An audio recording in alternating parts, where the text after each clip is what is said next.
अब इन्फ्लेशन को मेजर कैसे करेंगे? इन्फ्लेशन को मेजर करने का दो तरीका है, ठीक है, मतलब दो इंडेक्सेस हैं, consumer price index, wholesale price index. और इन्फ्लेशन कैसे निकालेंगे? जैसे मान लो कोई सामान है 100 रुपीज का एंड 110 हो गया है, तो यूल से प्राइस राइज हुआ है, ठीक है, यूल से प्राइस राइज हुआ है एंड दिस इज इन्फ्लेशन, ठीक है। तो it is called current price upon base price into 100, इसको इंडेक्स बोलेंगे, ठीक है। अगर ये होलसेल आइटम के लिए निकालते हैं,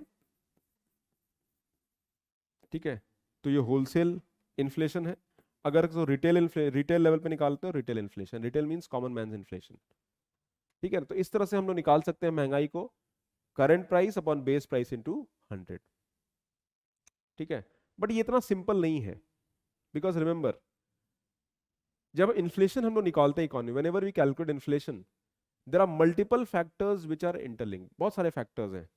अभी इन्फ्लेशन मैंने कहा ना, inflation is not a one item, inflation is about basket of item, ठीक है। हम लोग बास्केट ऑफ आइटम की बात कर रहे हैं, ठीक है।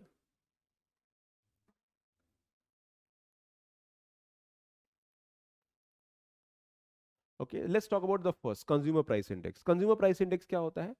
It represents cost of living for homogeneous group of consumers taking account of retail prices.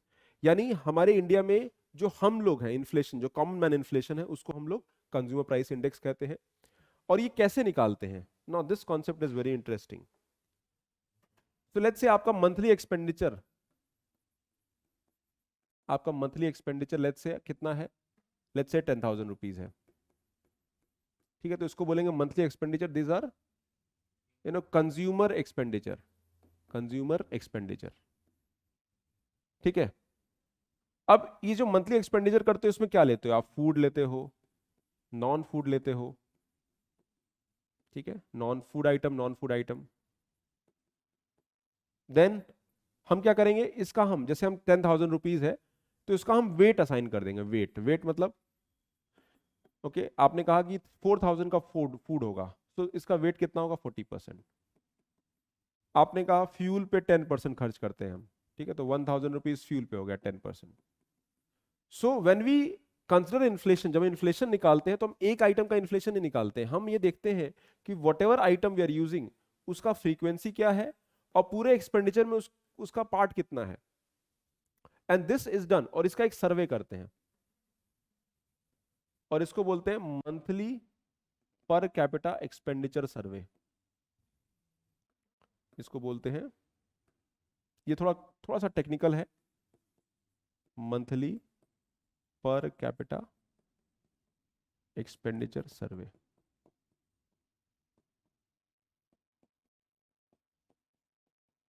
ठीक है, मंथली पर कैपिटा एक्सपेंडिचर सर्वे।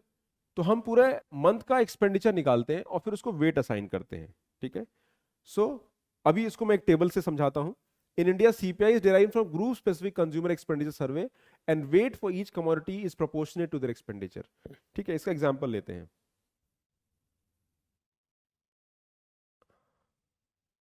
ये देखो, ये डायग्राम देखो, check this diagram. So CPI यानी कंज्यूमर प्राइस इंडेक्स जब निकालते हैं, ठीक है, सो लुक हियर, हमने क्या किया, हमने सीईएस, ये वाला ध्यान देना, ये लेटेस्ट है, CES is consumer expenditure survey,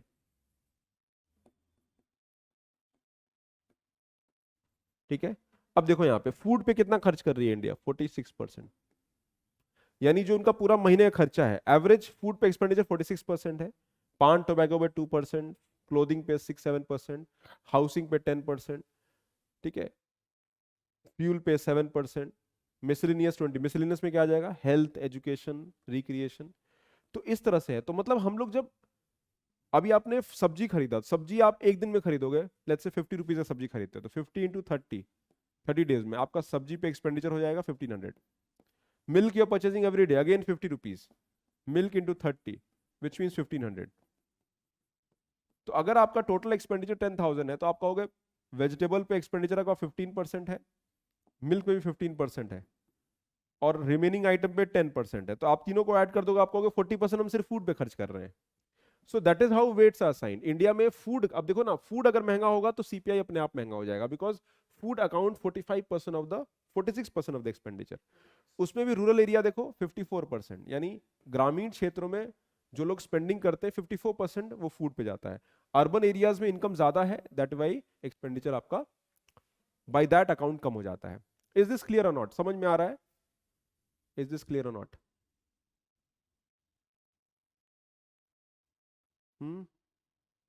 everybody?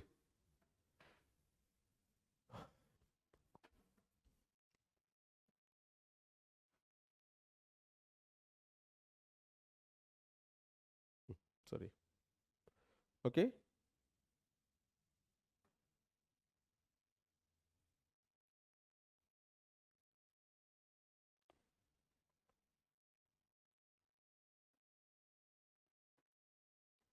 Okay, so we calculate CPI measures price change from perspective of retail buyer, common man. It is a real index for common people. It reflects actual inflation that is borne by the individual. It is also cost as cost of living index. यानी हमारा जो inflation है India का, जो common man का inflation है, it is based on the CPI data. यानी हम लोग जो इन्फ्लेशन अभी मेजर कर रहे हैं, जो मैंने अभी आपको बताया था 8%, that is based on CPI data. Okay. However, in India, main measure of inflation by government of India is WPI. ये पूरी बात सही नहीं है, but WPI अभी भी गवर्नमेंट WPI को यूज करती है, बट CPI को अब धीरे धीरे हम CPI की तरफ मूव कर रहे हैं। We are moving toward CPI। Any reason? WPI पूरे इसके बारे में अभी समझते हैं, will understand about WPI also. So CPI हो गया, now will come to WPI। ये मैंने एक्सप्लेन किया आपको, थोड़ा टेक्निकल है, नहीं समझ में आएगा कोई बात नहीं। Wholesale price index is the price of wholesale items, ठीक है। It is the most widely use inflation bye banks, industry mainly use करती है, बैंक तो अब सीपीआई यूज करती है। It is important for government also, ठीक है, right. Important monetary and fiscal policy link with WPI movement. India में अगर हमको महंगाई निकालना है तो सबसे इंपॉर्टेंट फैक्टर आज सीपीआई और WPI दोनों है। बट WPI को हम पहले ज्यादा यूज करते थे। क्यों यूज करते थे? बिकॉज WPI जल्दी मिल जाता था, सीपीआई का डेटा लेट मिलता है। Okay, and that is how it is there, ठीक है ना। सो होलसेल प्राइस इंडेक्स का, अच्छा, इसमें जो इन्फ्लेशन मेजर करते हैं, so there is a concept of base year. Base year क्या होता है? अभी बेस ईयर 11-12 है WPI का, यानी कोई सामान अगर 100 रुपीज का था 11-12 में, तो 2022 में कितने का है? अगर आप कहोगे कि it is available at 115 rupees, तो आप कहोगे अच्छा इस प्राइस से कितना बढ़ा? 15%। तो हमारा जो इन्फ्लेशन है वो बेस ईयर से हम लोग कैलकुलेट करेंगे, will calculate from base year. और WPI का बेस ईयर जो है वो 11-12 है, CPI का बेस ईयर 2012 है। यानी हम जो अभी इन्फ्लेशन को मेजर कर रहे हैं that is on the base year price, हम बेस ईयर से मेजर कर रहे हैं। ओके, सो CPI का बेस ईयर 12 है। बेस मींस जहां से आप मेजर करते हो base price, and current price, तो आप दोनों का डिफरेंस चेक करोगे। क्लियर हुआ एवरीबॉडी? समझ में आ रहा है? Okay, everybody clear? Tanya, Vandana, Shilpa, Sheetal, everybody, hello, clear?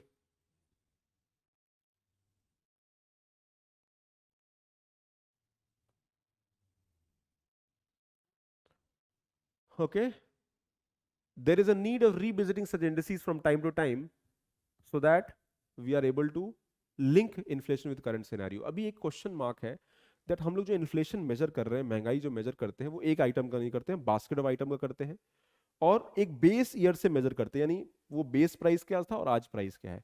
But also remember there is a criticism, कुछ लोग कहते हैं कि भी इसमें एक प्रॉब्लम भी है। प्रॉब्लम ये है that we have to understand in the current economic situation, हमको करंट इकोनॉमिक सिनेरियो के हिसाब से इन्फ्लेशन को मेजर करना चाहिए और देखना चाहिए, then only we will be able to get a better understanding, ठीक है। चलिए देखो अब होलसेल प्राइस इंडेक्स, अच्छा एक बड़ा इंटरेस्टिंग है, let me explain it to you. If I have to compare WPI and CPI, दोनों कंपेयर करते हैं,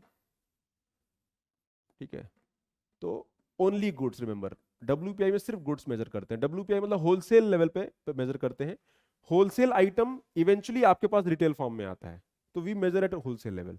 but in CPI goods and service both, यानी गुड्स भी लेते हैं सर्विसेज भी लेते हैं, ठीक है ना। अभी सर्विसेज को होलसेल लेवल पे कैसे मेजर करेंगे? Not possible, only goods. दूसरा, इसका बेस ईयर क्या है? ये फैक्ट्स इंपॉर्टेंट है प्रीलिम्स के लिए। इसका बेस ईयर है 11-12 और इसका बेस ईयर है 2012। ठीक है, RBI uses this for inflation measurement, यानी आरबीआई इन्फ्लेशन मेजरमेंट के लिए इसको यूज करता है। ठीक है, it is use by industry, industry people are more concern about. ठीक है, इसमें एक और चीज है, टैक्स इसमें इंक्लूड रहता है, टैक्सेस आर इंक्लूडेड, यानी जब कोई सामान का प्राइस लेते हैं इसमें टैक्स इंक्लूड रहता है, टैक्स होलसेल लेवल पे टैक्स नॉट इंक्लूडेड, यानी जब इन्फ्लेशन निकालते हैं तो टैक्स को हटा देते हैं। होता क्या है, एक पूरी बॉडी होती है, टीम होती है, they go and check the prices, वो प्राइसेस आप इस टेबल को बना सकते हो for the sake of understanding.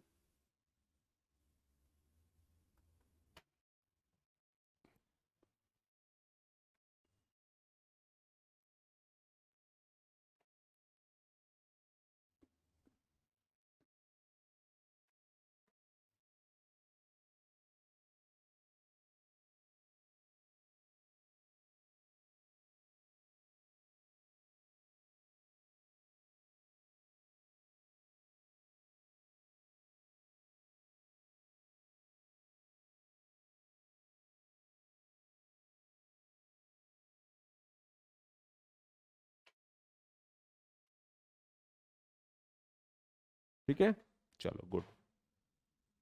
सो आप देखो यहां पर WPI में हम लोग सिर्फ ओनली गुड्स, ओनली गुड्स, सबसे ज्यादा क्या आता है मैन्युफैक्चर्ड, फ्यूल एंड पावर, और इसका बेस ईयर 11-12 है। ठीक है, पहले बेस ईयर 4-5 था, अभी बेस ईयर 11-12 हो गया है। एंड जब हम WPI निकालते हैं तो मैंने कहा था ना बास्केट ऑफ आइटम का निकालते हैं, तो 697 आइटम होता है इसमें, आप देखो 697 आइटम। ठीक है, इसमें 117 primary fuel and power and, जबकि सीपीआई जो होता है, ठीक है ना, CPI is only for around 460 items होता है।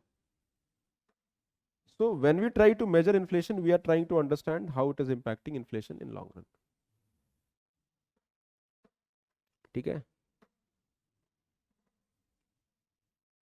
ये कब से मेजर कर रहे हैं, सिंस 1939। ठीक है, चलो WPI is measured by, sorry, WPI is measured by, कौन मेजर करता है WPI को, is measured by Office of Economic Advisor, Department of Industrial Policy and Promotion. WPI does not include services। ठीक है, और ये 14th of every day 14th को आ जाता है, यानी 14th को ये डेटा आ जाता है every month. You get this data every month at 14th। CPI का data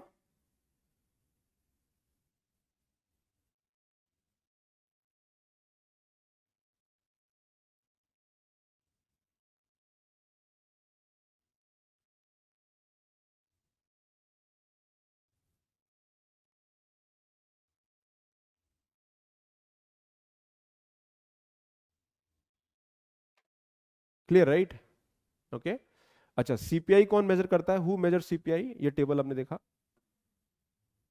okay, measured by, you can write out NS, NSO measure करता है, नेशनल स्टैटिस्टिकल ऑफिस। ठीक है, सॉरी, WPI,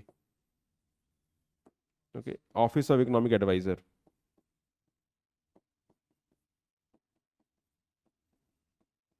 ठीक है, और यहां पर है नेशनल स्टैटिस्टिकल ऑफिस करता है।